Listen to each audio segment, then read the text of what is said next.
Patanjali IAS Jaipur के online platform पर आप सभी का हार्दिक स्वागत है।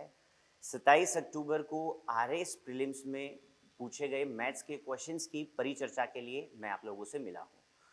और परिचर्चा प्रारंभ करने से पहले थोड़ा सा अगर हम समझें कि भाई पेपर में गणित के सवालों का पैटर्न कैसा था, कैसे सवाल थे, तो मोटा मोटा अगर हम देखें तो टोटल 8 क्वेश्चन आपके मैथमेटिक्स सेक्शन से पूछे गए हैं, जिसमें से एक दो क्वेश्चंस ऐसे थे जहां पे उसने प्रोबेबिलिटी का जिक्र किया, कॉम्बिनेशन का जिक्र किया। बाकी ओवरऑल पेपर का जो स्तर है वो हम मॉडरेट लेवल का मान सकते हैं। तो आइए शुरुआत करते हैं। सबसे पहला सवाल आपसे पूछा गया कि भाई 1 से लेकर 156 तक संख्याओं के मध्य स्थित संख्याओं का जो कि 2, 3, 4, 6 से विभाज्य हैं का हमें क्या निकालना है, समानांतर माध्य। सबसे इंपॉर्टेंट बात, 1 से 156 तक नहीं कहा, 1 से 156 के मध्य कहा। इसका सीधा सा मतलब क्या है कि हम 156 को काउंट नहीं कर सकते हैं। तो 156 से छोटी संख्या जो इन सब से क्या होनी चाहिए, विभाजित होनी चाहिए, और उन सभी संख्याओं का हमें क्या लेना है, समानांतर माध्य। तो सबसे पहले हमें क्या करना होगा, यहाँ से इन सभी संख्याओं का हमें क्या लेना होगा, एलसीएम लेना होगा। तो 2, 3, 4 और 6 से विभाजित होने वाली सबसे छोटी संख्या क्या निकल के बाहर आ रही है भाई, हमारी 12।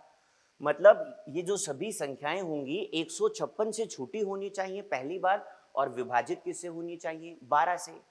तो स्टार्टिंग करें हम, तो स्टार्टिंग में कहाँ बोलेंगे, सबसे पहले संख्या हमारी कौन सी बन जाएगी, 12। लेटर ऑन क्या बनेगा, 24, 36। और अगर लास्ट में हम जाएं तो कौन सी संख्या निकल के बाहर आएगी, 144। इन सभी संख्याओं का हमें समानांतर माध्य लेना है। दो तरीके से हम सवाल को अप्रोच कर सकते हैं। सबसे पहले हम बेसिक से भी काम कर सकते हैं, और चाहें तो आप डायरेक्ट भी इसका आंसर निकाल सकते हैं। बेसिक से कैसे करेंगे भाई, समानांतर माध्य का सीधा सा मतलब क्या होता है, हमें चाहिए होता है सबसे पहले राशियों का योगफल, और उसे हम डिवाइड किससे कर देते हैं भाई, कुल संख्याओं से, टोटल नंबर्स। तो सबसे पहले हम योगफल पे फोकस कर लें, तो 12 plus dot dot dot dot plus क्या आएगा, 144। 12 यदि आप यहाँ से कॉमन लें तो रिजल्ट क्या बनेगा, 1 plus 2 plus dot dot dot plus 144। तो रिजल्ट क्या निकलेगा हमारा लास्ट में, 12। और अगर आप यहाँ देखें 1 से लेकर 12 क्रमागत संख्याओं का क्या निकालना है हमें, योगफल, मल्टीप्लाई किसे करना है, 12 से। तो 12 का आ गया हमारा 12 इंटू में 1 से 12 क्रमागत संख्याओं का योगफल क्लास में आपको ऑलरेडी बताया गया था, क्या होता है, n+1 डिवाइडेड बाई 2। तो संख्याएं हैं हमारी 12, आ गया 12, मल्टीप्लाई n+1, 12 प्लस 1 क्या हो गया, 13, और डिवाइड किससे कर दिया भाई हमने, 2 से। अब ये चीज हमारे पास आई क्या है, ये आई है योगफल। इस बात को हम आसानी से पकड़ सकते हैं, और हमें निकालना क्या है, समानांतर माध्य। मतलब डिवाइड किससे करना होगा, टोटल नंबर से। नीचे हमारा क्या आ गया भाई, 12। 12 से आप 12 को काटेंगे, 2 ने काटा 12 को 6 बार, 13 गुना 6, रिजल्ट हमारा निकल के बाहर क्या आएगा, 78, जो कि आपका ऑप्शन कौन सा बन रहा है, दूसरा। तो बेसिक से अगर चाहें तो आप इस तरीके से क्वेश्चन को अटेम्प्ट कर सकते थे। डायरेक्ट अगर करना चाहें तो बहुत सिंपल है, पहला नंबर प्लस आखिरी नंबर, और इसको सीधे सीधे आप 2 से डिवाइड कर सकते हैं। यहाँ से भी रिजल्ट जो निकल के बाहर आएगा आपका क्या रहेगा, 78। ये हो गया हमारा फर्स्ट क्वेश्चन। आगे बढ़ते हैं, बात करते हैं क्वेश्चन नंबर 2। पाई चार्ट का सवाल था। पाई चार्ट की अगर हम लेवल की बात करें तो बहुत ही आसान लेवल का क्वेश्चन आपके सामने डाला गया। हमें ये बोला, एक पुस्तक के प्रकाशन में होने वाले व्यय खर्चे का प्रतिशत विवरण इस पाई चार्ट में आपको दिया गया है। जैसे कि प्रचार में 10%, प्रिंटिंग में 25%, ट्रांसपोर्ट में 10%। हमें क्या कहा गया, यदि पुस्तकों की विशेष संख्या के लिए रॉयल्टी का जो भुगतान है वो 22,950 है। रॉयल्टी डिपार्टमेंट को चेक कीजिए कितना है भाई, 15%। तो हम क्या बोल सकते हैं कि 15% का सीधा सीधा मान हमें कितना बता रखा है, 22,950। यहाँ से 1% की अगर आप वैल्यू निकालेंगे तो क्या बनेगा, 22,950, और इसको डिवाइड हम किससे करेंगे, 15 से। ये अब वैल्यू आ गई आपके पास 1% की। हमसे पूछ रहा है कि भाई साहब खर्चा निकालो, किस पे, प्रिंटिंग के ऊपर कितना खर्चा हुआ। तो प्रिंटिंग सेक्शन को यदि आप देखेंगे तो कितना परसेंट है, 25%। 1% की अगर ये वैल्यू है तो 25% की वैल्यू निकालने के लिए हमें मल्टीप्लाई किससे करना होगा, 25 से। बिल्कुल हल्का सवाल। आइए सॉल्व करते हैं। 5 से काटेंगे तो कितनी बार जाएगा? 5 बार। 5 से काटा तो कितनी बार चला गया? 3 बार। 3 से काटिए जल्दी से, क्या बनेगा? 7, 21, 19 कितनी बार जाएगा? 6 बार। फिर 1 बच गया, कितनी बार गया? 5। आगे क्या आ गया? 0।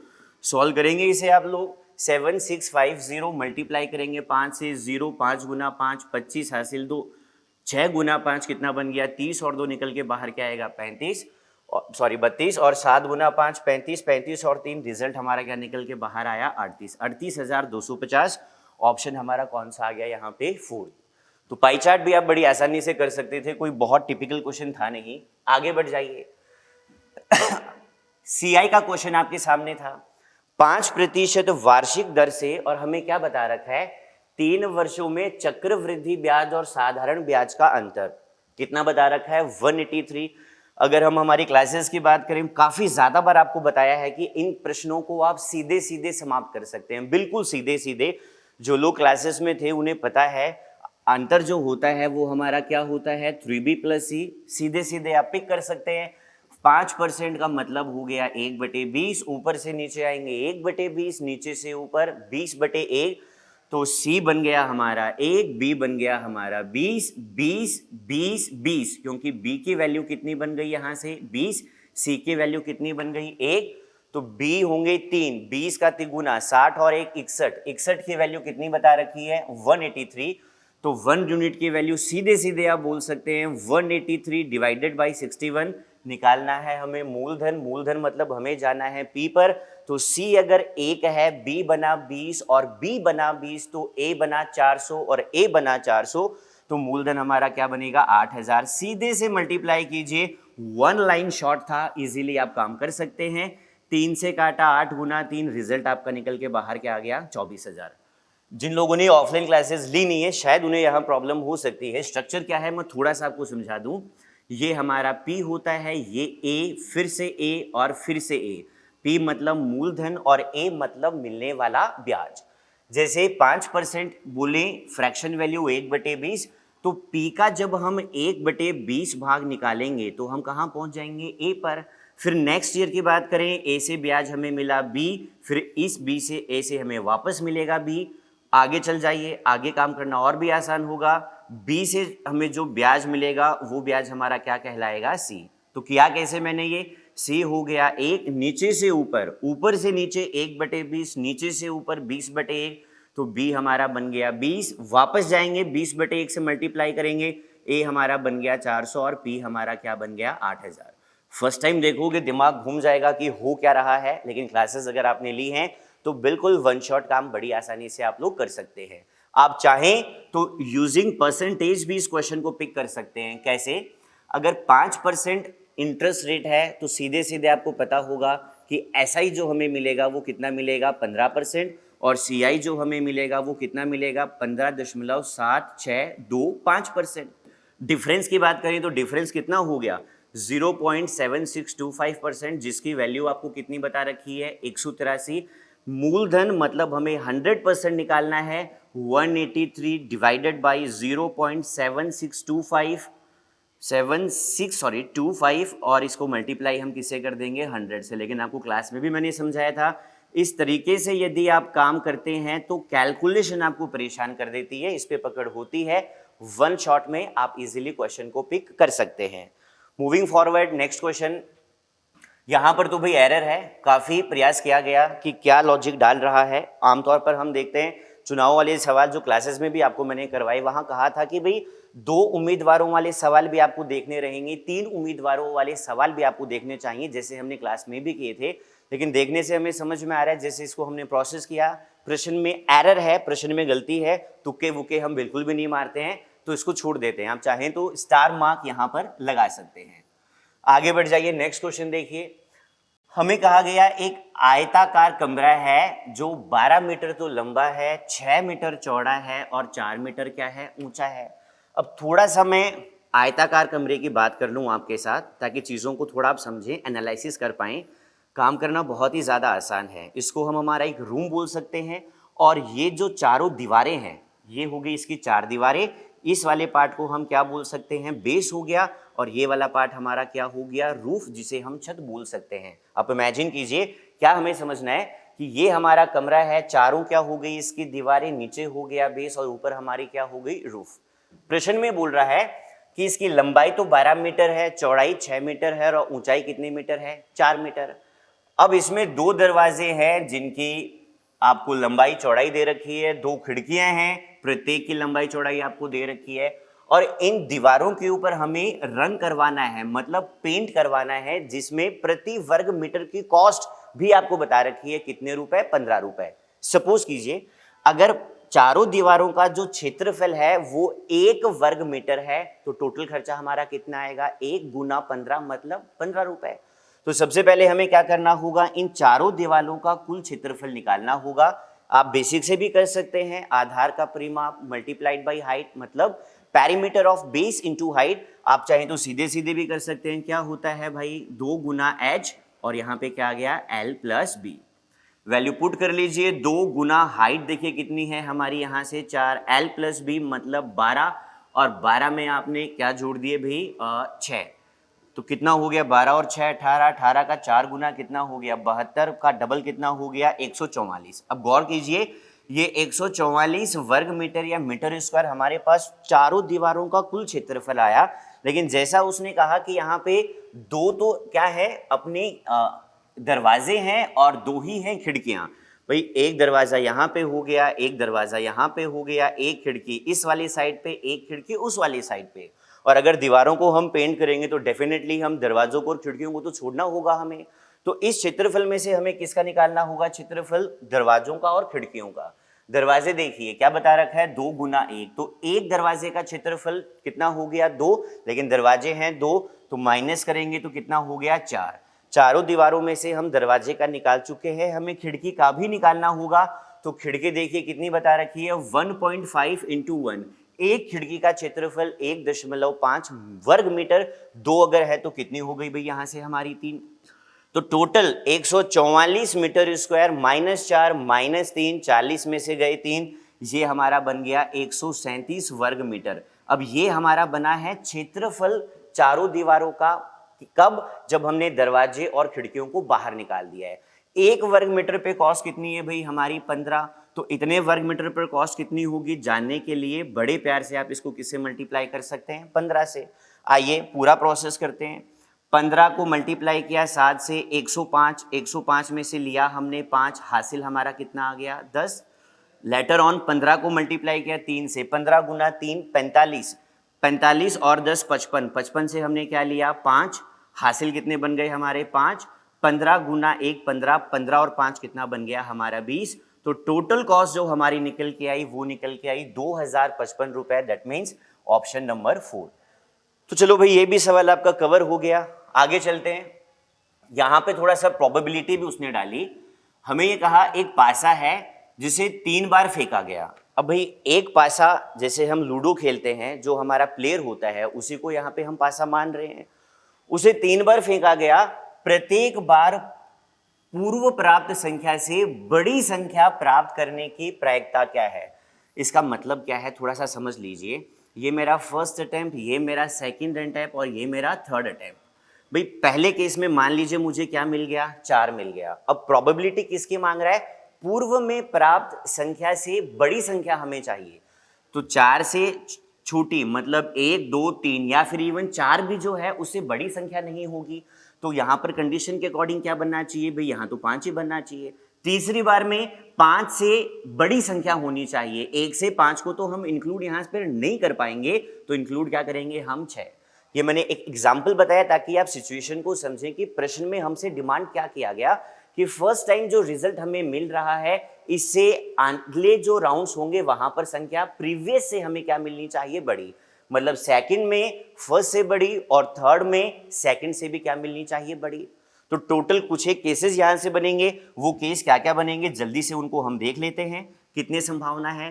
भाई पहले केस में मान लीजिए फर्स्ट वाले में क्या बना, 1 बना, तो सेकंड में 1 से बड़ा होना चाहिए, तो क्या बनेगा भाई यहाँ से 2 बनेगा। अब केसेस कौन कौन से पॉसिबल हैं, यहाँ से केस पॉसिबल कौन से हैं, तीसरे वाले में भाई 3 भी बन जाए, 4 भी बन जाए, 5 भी बन जाए और कितना बन जाए, 6 बन जाए। कोई प्रॉब्लम यहाँ से आपको नहीं आनी चाहिए।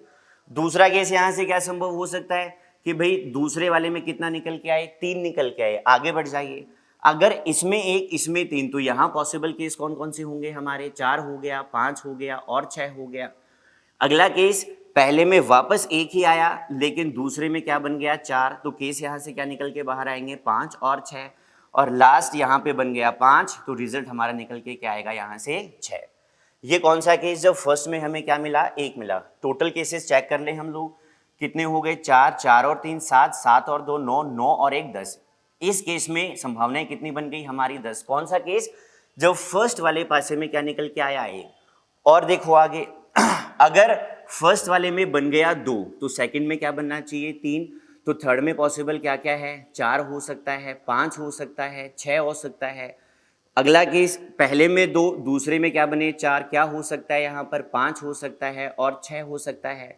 अगला केस यहाँ पे बनेगा 5, रिजल्ट यहाँ पे क्या बनेगा 6। तो टोटल केसेस यदि आप काउंट करें 3 और 2 5, 5 और 1 कितने बन गए 6। मतलब फर्स्ट केस में 10 अपने पास ऐसी संभावनाएं बन रही हैं, पॉसिबिलिटीज बन रही हैं, दूसरे केस में 6 बन रही हैं। आगे बढ़ जाइए, पहले में अगर आया 3 तो क्या आ सकता है भाई 4 आ सकता है यहाँ पे, और 5 और 6 आ सकते हैं यहाँ पे। लेकिन दूसरे में 3 से बड़ा तो 5 भी संभव है, 5 संभव है तो क्या बन गया 6। तो यहाँ से केसेस हमारे कितने निकल के बाहर आ गए 3। नेक्स्ट एक और केस, यहाँ पे क्या निकल के आएगा 4। अगर यहाँ 4 है, 4 से बड़ा क्या बनेगा 5, और 5 से बड़ा क्या बनेगा 6। यहाँ पर केस कितना बन गया 1। तो टोटल केसेस की अगर हम बात करें तो कितने बन गए, ये हमारे बन गए 10, 10 और 6 16, 16 और 3 19, 19 और 1 20। तो प्रोबेबिलिटी सिंपल सा कि भी पॉसिबल केसेस हमारे कितने बन रहे हैं 20, और 3 डाइस हैं, 3 पासे हैं, तो टोटल आउटकम हमारे यहाँ से क्या बनेंगे 6 की पावर 3, मतलब क्या हो गया 216।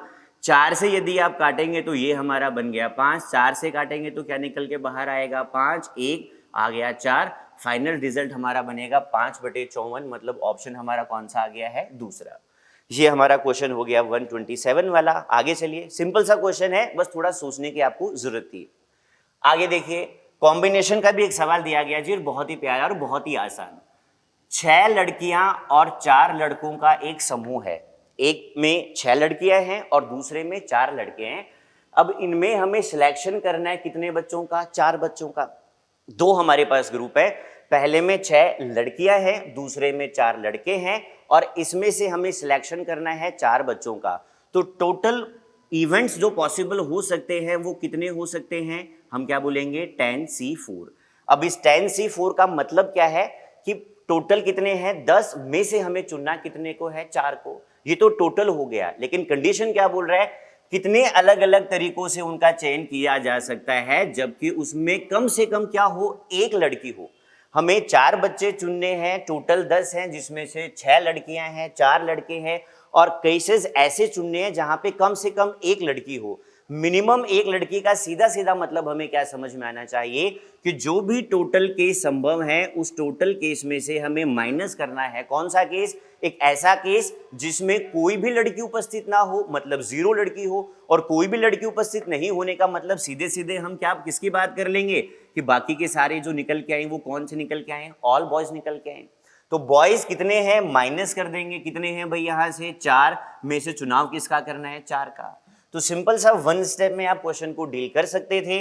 अब जिनको नहीं पता कॉम्बिनेशन को डील करना कैसे होता है, तो इसका बिना किसी फॉर्मूले के सीधे सीधे आप कर सकते हैं। क्या लिखा हुआ है देखिए यहाँ पे 10, इसको डिक्रीजिंग ऑर्डर में हमें लिखना है, और कितनी बार लिखना है 4 बार। 10 गुना 9 गुना 8 गुना 7, आई रिपीट 10 को डिक्रीजिंग ऑर्डर में लिखना है कितनी बार, 4 बार। तो 10 से हम कहाँ पे आ गए 7। नीचे क्या लिखना होता है, ये जो नंबर हमें दिख रहा है 4, फ्रॉम द वेरी बिगिनिंग आप 4 बार मल्टीप्लाई कर दीजिए। कोई फॉर्मूला कोई सूत्र आपको याद करने की जरूरत यहाँ से नहीं पड़ती है, सॉल्व कर लेंगे आसानी से, अपना आंसर आप पिक कर सकते हैं। 4 गुना 2 कितना बन गया भाई हमारा 8, 3 ने काटा कितनी बार 3 बार, 7 गुना 3 21, और 21 और गुना 10 कितना हो गया 210, माइनस 4C4 पता है आपको 1 बनेगा।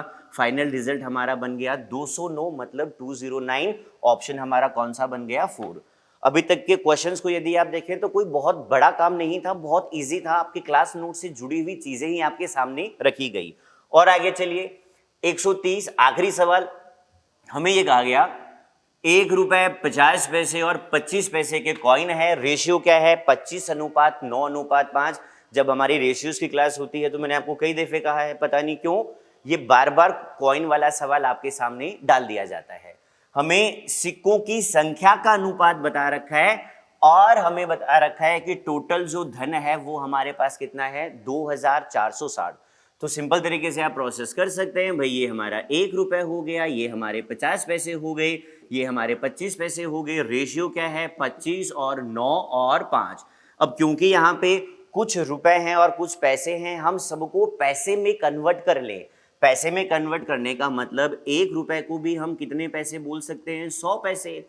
तो 100 पैसे का सिक्के हैं कितने? 25। तो धनराशि हमारी कितनी बनेगी? 2500। आगे बढ़ जाओ। 50 पैसे के 9 सिक्के, धनराशि हमारी कितनी बनेगी? 450। आगे बढ़ जाइए। 25 पैसे के 5 सिक्के, धनराशि हमारी कितनी बनेगी? 125। ये सब जो हम निकाल रहे हैं ये रुपए में हम नहीं निकाल रहे हैं, हम किस में निकाल रहे हैं? पैसे में। तो 2500, 2500 और 400 2900, 2900 और एक कितने हो गए? 3000, 3050 और 25 3075। मतलब टोटल हमारे पास जो धनराशि बन रही है वो बन रही है 3075। आई रिपीट, रुपए नहीं, पैसे। और पैसे जो हमें सवाल में बता रखे हैं टोटल वो कितने हैं? 2460। 2460। लेकिन ये रुपए हैं, पैसे में बदलेंगे 2 जीरो आपको और लगाना होगा। दैट मीन्स 3075 यूनिट्स की वैल्यू आपको बता रखी है 246000। तो सिंपल तरीके से आप काम कर सकते हैं। 1 यूनिट क्या होगा? 246000। डिवाइड आपने किससे किया? 3075 से। अब हमसे पूछ रहा है कि भाई साहब किसके सिक्के? 50 पैसे के सिक्के कितने हैं भाई? हमारे 9। इसको सिंपली आप मल्टीप्लाई किससे करते हैं? 9 से। और जैसे ही आप इसे मल्टीप्लाई करेंगे आपका फाइनल रिजल्ट निकल के बाहर क्या आएगा? 720। तो मोटा मोटा अगर हम समझें इस बात को कि ज़्यादा डेंस क्वेश्चन था नहीं, मॉडरेट लेवल का सवाल था, लेकिन अलर्ट हमें क्या करना है? अगर अभी हम वर्तमान में तैयारी कर रहे हैं, सोच रहे हैं यूपीएससी का, आरएस का, तो इस बार 2 नए टॉपिकों को इंट्रोड्यूस करवाने का प्रयास किया है आरएस में फर्स्ट टाइम। कौन सा? एक तो हमारा हो गया प्रोबेबिलिटी और दूसरा हमारा क्या हो गया? कॉम्बिनेशन। मतलब अगर नेक्स्ट टाइम जब हम पेपर दें प्रीलिम्स का तो हमें बहुत ध्यान रखना है कि इस सेक्शन से बढ़िया क्वेश्चन आपसे पूछे जा सकते हैं। आज के लिए इतना काफी है। Thank you.